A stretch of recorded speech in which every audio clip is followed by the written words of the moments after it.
लेभे गतिं धात्र्युचितां ततोऽन्यं कं वा दयालुं शरणं व्रजेम।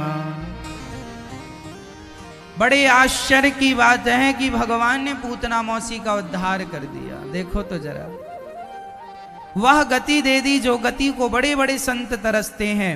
उसके बाद नंद बाबा ने कंस का कर चुकाकर जब लौटे, पूतना के शरीर को चिता पर रख के जलाया, उनका अंतिम संस्कार हुआ। उसके बाद भगवान ने शकटासुर का छकड़ी पे आकर बैठा शकटासुर का उद्धार कर दिया। फिर भगवान ने तृणावर्त का उद्धार कर दिया। इसके बाद भगवान का नामकरण संस्कार होता है। हमारे हिंदू धर्म सनातन धर्म में कितने संस्कार हैं मेरी माँ? 16 संस्कारों की विस्तृत चर्चा है। इसलिए हम आपसे कहा करते हैं कि बच्चों को धन दौलत बाद में देना, बच्चों को धन दौलत बाद में देना, जमीन जायदाद बाद में देना, बच्चों को पहले संस्कार दे देना। संस्कार दे दिया तो सब बढ़िया है, और संस्कार नहीं दिया तो सब दे भी दिया तो उसका कोई अर्थ नहीं निकलने वाला। इसलिए मेरी माँ, सबसे पहली प्राथमिकता क्या है? आप क्या दें बच्चों को? क्या दें? संस्कार। पैसा देखो, संस्कार होंगे तो पैसा आ जाएगा, और संस्कार नहीं है और तुम पैसे दे भी दोगे तो क्या गारंटी है कि वो पैसे बचेंगे? जो दिए वो भी उड़ा देगा। इसलिए संस्कार दोगे, तौर तरीका सिखा दोगे तो जीवन में कभी वो परेशान नहीं होगा। आज जीवन में परेशानियां क्यों हैं? समस्याएं इसलिए है मेरी मां, क्योंकि आप अपने बच्चों को संस्कार नहीं देते। आप मार कहां खा जाते हैं? संस्कार देने पर। आप अपने बच्चों को बातचीत करना तक नहीं सिखाते, कैसे बात करनी चाहिए, अपने से बड़ों से कैसे बातें करनी चाहिए, है ना? अपने से बड़ों से कैसे बात करनी चाहिए। आजकल के बच्चे गलत शब्दों का प्रयोग करते हैं। कई बच्चों को तो हमने देखा वो अपनी मां को गालियां दे देते हैं। छोटे छोटे बच्चे क्यों देते हैं? क्योंकि आपने उन्हें रोका नहीं, आपने उन्हें बताया नहीं कि बेटा ये बात गलत होती है। छोटे बच्चे हैं, गलत शब्दों का प्रयोग करते हैं, तू तड़ाक करके बात करते हैं, रे और बे जैसे शब्दों का प्रयोग करते हैं। तुरंत मां को चाहिए, बाप को चाहिए बच्चों को थप्पड़ जमा के समझाए कि ऐसे शब्दों का प्रयोग नहीं करना, बात करना सिखाओ।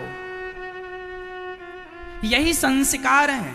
आगे चल के जब आप बहुत बड़े बिजनेसमैन बनेंगे, व्यापारी बनेंगे, तो उसमें सबसे प्रधान चीज क्या होगी?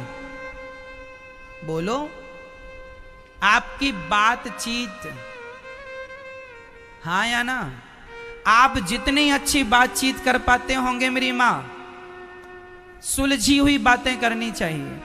कई लोग बहुत कुछ बताते हैं पर समझ में कुछ नहीं आता। हमने 1 घंटे तक आपसे बात की पर समझ में कुछ नहीं आया, तो 1 घंटे तक बात करने का कोई अर्थ निकला? और हमने केवल 2 मिनट आपसे बात की, हमने आपको सब समझा दिया 2 मिनट में। तो बच्चों को ऐसे संस्कार दो कि वो बातें अच्छी करें, क्योंकि आने वाले उनके भविष्य में किसी भी काम को वो करेंगे तो उनके बातचीत का ढंग पहले देखा जाएगा कि नहीं।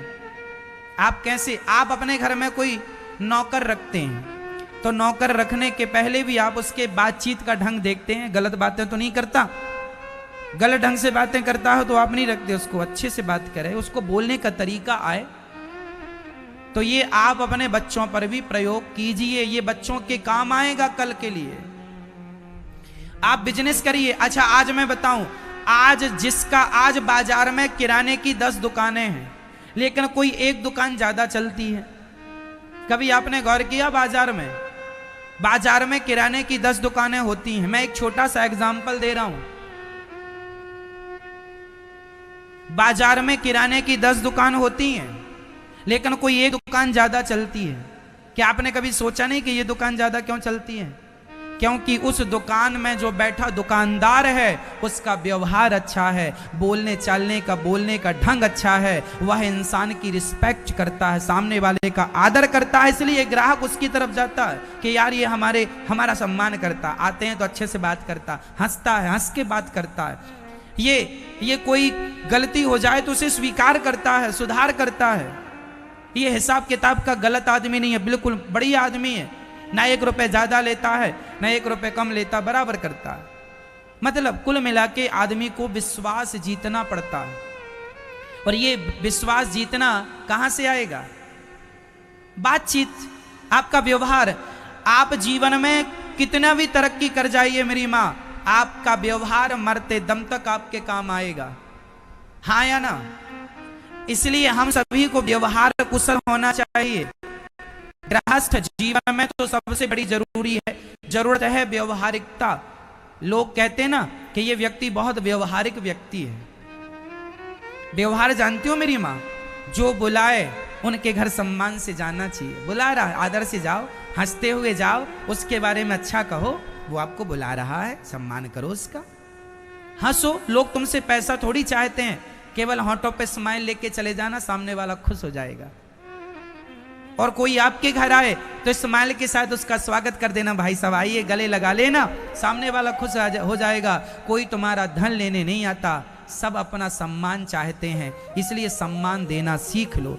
मैं एक छोटा सा उदाहरण देता हूं। हमारे भारत में SBI बैंक है, ये सरकारी बैंक है, सरकारी बैंक SBI बैंक है, और प्राइवेट बैंक बहुत सारी हैं।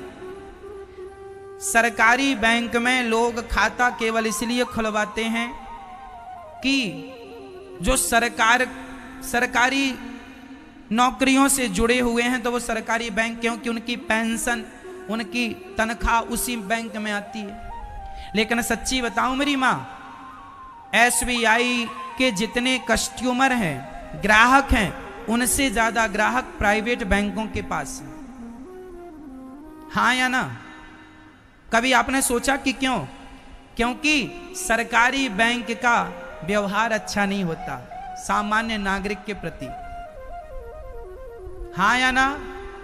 आप लाइन में खड़े रहते हैं, जब आपका नंबर आता है तो आपके साथ आदर से बात नहीं की जाती, आपका आदर नहीं किया जाता। जबकि प्राइवेट बैंकों के कर्मचारियों को बैंक सिखाती हैं कि कस्टमर, ग्राहक से अच्छे से बात करना है, उसकी सारी समस्याएं सुनना है और सुन के उस पर अमल करना है। सरकारी बैंक में आपकी सुनवाई कम होती है, जबकि प्राइवेट बैंक में आपकी सुनवाई तुरंत होती है। इसलिए प्राइवेट बैंक में लोग अपना खाता खुलाते हैं। कहने का तात्पर्य यह है कि जहां व्यवहार होगा व्यक्ति वहीं जाएगा, सिंपल है। इसलिए हमारे जीवन में हमें कैसा होना चाहिए? व्यवहारिक होना चाहिए। कैसा होना चाहिए? कैसा होना चाहिए? बोलो मेरी मां। व्यवहारिक, ये क्या है? ये संस्कार है। हम व्यवहार कुशल हैं, ये क्या है? जो माँ अपने बेटे को संस्कार देगी, जो बाप अपने बेटे को संस्कार देगा, वही बेटा, वही बेटी संस्कारी होकर व्यवहार कुशल होगी। नहीं तो व्यवहार कुशलता सबके बस की बात नहीं है। 100 में से 95 लोग व्यवहार कुशल नहीं होते, केवल 5% लोग व्यवहार कुशल होते हैं। बात समझ में आ रही है? 100 में से 95 लोग व्यवहार कुशल, भारत में 95% व्यवहार कुशल लोग नहीं हैं, ओनली 5% व्यवहार कुशल लोग रहते हैं। इसलिए आपको अपने बच्चों को पहले व्यवहार कुशलता सिखानी होगी। कैसे बात करना है, काम कैसे कराना है। संस्कार बच्चों को लड़कपन से, बोलने के संस्कार। आपके बच्चों को झाड़ू लगाना आता है कि नहीं? झाड़ू लगाना बच्चों को आए, कपड़े धुलना बच्चों को आए, भोजन बनाना बच्चों को आए। पढ़ना लिखना तो अच्छा है कि आप पढ़ रहे हैं, सब होना चाहिए, पर सबके साथ साथ आपको भोजन बनाना आना चाहिए। भोजन बनाना क्यों आना चाहिए महाराज जी? 2 कारण हैं। पहला तो ये कि कल को कोई मुसीबत पे आपको अपने घर पे भोजन बना के खाना पड़ा तो आपको आएगा, तो आप भूखे नहीं मरोगे, पहला। दूसरा ये कि जब हम भोजन बनाने लग जाते हैं तो हमें फिर अपनी माँ की और पत्नी की कदर समझ में आती है। हमें पता चलता है कि हमारी थाली पे जो रोटी आई है उसे बनाने के लिए हमारी माँ या हमारी पत्नी को कितनी मेहनत करनी पड़ती है। यदि बच्चा बनाएगा तो जानेगा कि भाई ये भोजन मेहनत से बनता है, इसका ऐसे अन्न का दुरुपयोग नहीं करना चाहिए। तो बच्चों को सबक मिलेगी, सीख मिलेगी। क्या है, हमें बिना मेहनत का कोई भी, आपको बिना मेहनत का हीरा भी मिल जाए ना मेरी माँ, आपको उसकी वैल्यू नहीं होगी। जो लोग कहते हैं, एक आदमी था वो कहता पत्नी भोजन बनाए, अरे तुमने तो गोबर बना दिया, कोई स्वाद ही नहीं तुम्हारे भोजन में। माँ भोजन बनाए, अरे माँ तुमने तो गोबर बना दिया, कोई स्वाद ही नहीं तुम्हारे भोजन में। एक दिन उसके घर में कोई गुरुजी आ गए। गुरुजी से उसकी पत्नी और उसकी माँ ने शिकायत की, महाराज ये हमारा बेटा भोजन ठीक से नहीं करता, कुछ भी अच्छा बना के तो कहता गोबर बना दिया, ना पत्नी के हाथ का पसंद है ना तो माँ के हाथ का। गुरुजी आप इलाज करो। गुरुजी ने कहा बेटा आज हम तुम्हारे हाथ का भोजन करेंगे, आज तुम्हारी माँ के हाथ का नहीं, तुम्हारी पत्नी, आज तुम बनाओ। आज पहली बार वो रसोई गया, आटा निकाला, पानी डाला तो आटा बिल्कुल बह गया, गीला। उसने फिर आटा डाला, उसको आटा बनाने में ही बड़ा टाइम लगा, आटा मारने में, गूंथने में। जैसे तैसे उसने आटा तो गूंथ लिया। रोटी बनाया तो रोटी एक जम्मू कश्मीर जा रही थी, एक कन्याकुमारी जा रही थी। अब रोटी जैसे तैसे उसने बनाया और जब सेकने के लिए गया तो रोटी बिल्कुल जल गई, एक भी रोटी फूली नहीं, रोटी बिल्कुल मुर्दे की तरह अकड़ के खड़ी। बिल्कुल लंबी लंबी रोटी बनाया, बिल्कुल काली। सब्जी बनाया, हल्दी हल्दी भर दिया, कोई स्वाद नहीं। सब बनाया इसने, गुरुजी ने कहा तेरी हाथ का खाएंगे, तू ही बनाना। और जब गुरुजी ने कहा चल अब बन गया तो ला, थाली में परोसा। गुरुजी ने कहा तू भी यहीं बैठ और तू भी खा मेरे साथ। गुरुजी ने एक रोटी उसको दी, लंबी वाली, काली, बिल्कुल काली, बिना फूली। खाया और जब अपने हाथ की रोटी अपने साग के संग खाया तो अपनी मां की तरफ देखने लगा, पत्नी की तरफ देखा। उसने मन में सोचा कि रोज जो खाता था वो तो इससे अच्छा था, रोज का भोजन तो इससे अच्छा था। आज उसे ये पता चल गया कि भोजन बनाना कितना कठिन काम है। परंतु हमें जो अन्न मिल जाए उस अन्न का हमें सम्मान करके उसे ग्रहण कर लेना चाहिए, अन्न का कभी अनादर नहीं करना चाहिए। आज उसे गुरुजी ने ये सबक दे दी और उसके बाद गुरुजी ने कहा बेटा जो मिल जाए वो खाना चाहिए। प्रसाद है, तुम्हारी पत्नी तुम्हारी माँ तुम्हारे से अच्छा बनाती है, फिर भी तुम्हें पसंद नहीं है, खाया करो, सम्मान के साथ, इज्जत के साथ खाया करो। कुल मिला के हम आपसे ये कह रहे हैं अपने बच्चों को संस्कार देना बचपन से स्टार्ट कर देना, कल को आपको रोना ना पड़े। संस्कार नहीं दोगी तो कल को आपके बच्चे आपको बहुत परेशान करेंगे। आजकल माँ बाप अपने बच्चों को मोबाइल पकड़ा देते हैं, जरा सा रोने लग गए मोबाइल दे दिया, जरा सा कहने लग गए मोबाइल दे दिया। क्या होगा, ये मोबाइल के इतने आदी हो जाएंगे कि ये दिन रात मोबाइल देखेंगे, फिर तुम इनसे मोबाइल मांगोगे तो ये रोएंगे मोबाइल के लिए, और जोर लगा के मांगोगे तो ये तुम्हें थप्पड़ भी मारेंगे कि हमें मोबाइल दो। वो नहीं मैया बच्चों को ये ना बताया करो कि मोबाइल की वैल्यू क्या है, ये बताया करो कि माँ बाप की वैल्यू क्या होती है, माँ कौन होती है, पिता कौन होता है। रिश्ते क्या होते हैं इस बारे में कौन बताएगा। आज आप, एक माँ ने हमसे बताया, बहुत दिनों की बात है, एक माँ ने हमसे बताया कि महाराज जी मैंने अपने बेटे को मोबाइल दे दिया, छोटा सा था, एक लौता बेटा था, बुढ़ापे में पैदा हुआ, बड़ा लाड़ बड़ा प्यार था, पिता ने मना किया मोबाइल ना दिलाओ, पर मेरी माँ की जिद थी कि बच्चा एक है, मांग रहा, दे दो, दे दिया। अब वो पढ़ाई लिखाई तो कुछ करता नहीं, दिन भर मोबाइल चला, दिन भर मोबाइल। फिर बोला बड़ा मोबाइल चाहिए, माँ ने बड़ा दिला दिया। 18 साल का हो गया, कोई पढ़ाई लिखाई नहीं करता, स्कूल से कंप्लेंट आती है तुम्हारा बच्चा पढ़ता नहीं। एक दिन माँ ने मोबाइल छीन लिया, क्यों रे पढ़ता नहीं है, मोबाइल चलाता है। और माँ ने मोबाइल छीना तो उस बेटे ने अपनी माँ के गाल में जोर का थप्पड़ जमाया। वो माँ मेरे सामने आकर रो रही थी और बता रही थी महाराज जी मेरे बेटे ने मुझे मारा, मैं गलती मेरे से हुई कि मैंने बच्चों को, उस समय मैंने गाल पर 2 थप्पड़ मारा होता तो आज मेरा बेटा मुझे गाल पर थप्पड़ ना मारता। सही समय मेरी माँ, प्यार करना बुरा नहीं है बच्चों से, लेकिन जहां जरूरत पड़े वहां थोड़ा थोड़ा दंड देना भी जरूरी है। मोबाइल बच्चों को बिल्कुल ना देना मेरी माँ, उतना ही देना जितनी क्लास के लिए, आजकल तो ऑनलाइन क्लास का भी सिस्टम है, उतना देना जितनी आवश्यकता है, अधिक नहीं, नहीं तो बिगड़ जाएंगे, जिम्मेदार आप होंगे। बच्चों को संस्कार देने में लापरवाही ना करो, बिल्कुल नहीं।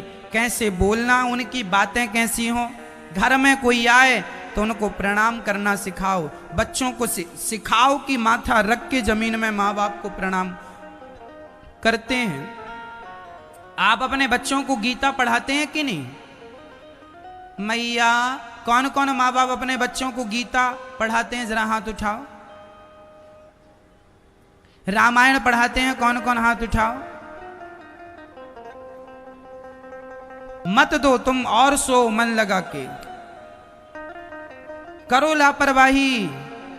संस्कारहीन व्यक्ति वैसा ही है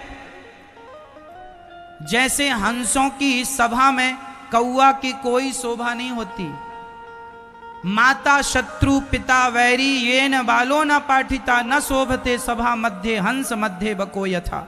वह माता शत्रु है जो अपने बच्चे को सही संस्कार नहीं देती। माता शत्रु पिता वैरी, वह पिता दुश्मन है जो अपने बच्चों को सही वक्त पर सही संस्कार नहीं देता। क्या दिया तुमने अपने बच्चों को? जमीन जायदाद दे दिया, ये कोई देना है? जमीन जायदाद दे दिया, सोना चांदी दे दिया, ये कोई देना है? ये तुम मत दो, ये तो तुम्हारे मरने के बाद तुम्हारे बच्चों का ही है।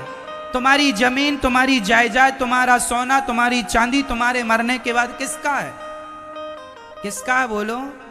वो तो तुम्हारे बच्चों का है ही, वो तो बच्चों को मिलेगा ही। मेरी माँ, ये मत दो, ये तो उनका ही है। संस्कार देने के लिए तुम माँ बाप हो, संस्कार दो, जमीन जायदाद तुम्हें मिल ही जाएगी। आज माँ बाप संस्कार नहीं देते, बस बेटा पेट भर लेना कैसे भी अपना, बस पेट भर लेना। आपका बेटा आज 50,000 रुपए लेके आया, आपने कभी पूछा बेटा ये 50,000 कहां से ले आया? नहीं पूछा, नहीं पूछा। अरे पूछा करो माँ, कहां से ले आया? कहीं तू किसी का गला दबा के तो नहीं ले आया?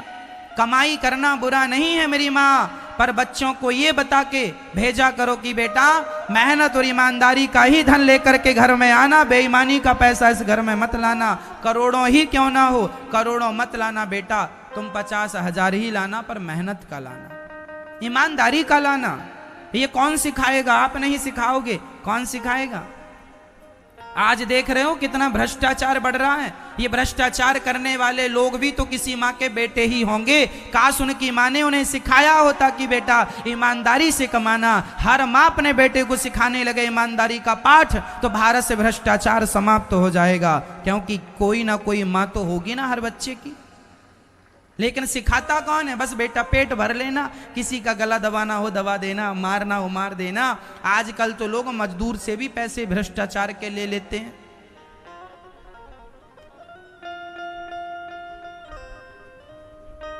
एक ट्रेन में हम यात्रा कर रहे थे, ट्रेन चल पड़ी, एक गरीब आदमी ट्रेन में चढ़ गया, रिजर्वेशन वाले डिब्बे में, वहीं हम बैठे थे।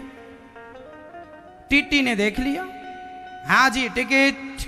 उसने कहा भाई साहब ट्रेन चल पड़ी, हमारे पास जर्नल की टिकट है, आगे हम उतर के चले जाएंगे, ट्रेन छूट जाती यदि हम ना बैठते तो। वो सब कह रहा था कि मैं आगे चला जाऊं ना, तुम आ गए हो, चलो फाइन लगेगा, 500 रुपए निकालो। उसने कहा भाई साहब 500 होते तो रिजर्वेशन ही करा लेता, जर्नल की टिकट लेके क्यों चलता। वो बोला मैं गरीब आदमी हूं, मजदूरी करने जा रहा हूं, काम से जा रहा हूं, करूंगा तो ना खाऊंगा ना। टीटी तो टीटी ना, हम तो साहब हैं, 500 रुपए निकालो। इतना परेशान किया कि बेचारे ने 500 रुपए जो रखे थे कि जाते ही तो उसको काम मिलेगा नहीं, 1-2 दिन तो ढूंढने में लगेगा, कुछ तो खाना पड़ेगा, तो जो रखा था उसने दे दिया। मतलब सामने वाला ये नहीं सोचा कि ये गरीब है,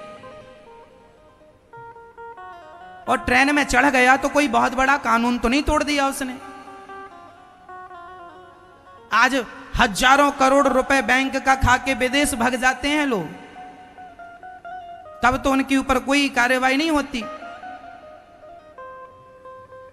होती भी है, होनी भी चाहिए, पर एक सामान्य व्यक्ति को, एक कोई व्यक्ति परेशान, मेरा सिद्धांत ये है कि गलती यदि किसी से हुई उसे समझा दिया जाए। वो कह रहा कि मजदूरों देखने से भी पता चल रहा गरीब आदमी है, उसे तंग ना किया जाए, परेशान ना किया जाए। लेकिन नहीं, कुछ लोगों की आदत होती है अपना रुतबा दिखाने की कि मैं तो साहब हूं, देना तो पड़ेगा, मैं देखो इतना ईमानदार हूं। ये देखो, ये गलत है। अपने बच्चों को, अपने लोगों को ये जरूर सिखाना कि किसी का 1 रुपए भी गलत ढंग से ना आए। अब उसने 500 रुपए दे तो दिया, और टीटी साहब ने जेब में भी रख लिया। अब वो जब अपने शहर गया मजदूरी करने, वहां 2 दिन काम नहीं मिला, 500 रुपए ही थे, भोजन नहीं किया, भूखा मरेगा, तो उसकी भूख का पाप किसे लगेगा? किसे? टीटी साहब को लगेगा। फिर याद रखना मेरी मां, लाख आंख से देख रहा है तुझे देखने वाला, सच की खेती कर ले चतुर नर, समय गुजरता जाता। बेडंबना तो ये है कि आदमी को आज, इसलिए कहता हूं मेरी मां, बच्चों को आपने संस्कार दिए होते तो उनके ये व्यवहार ना होते।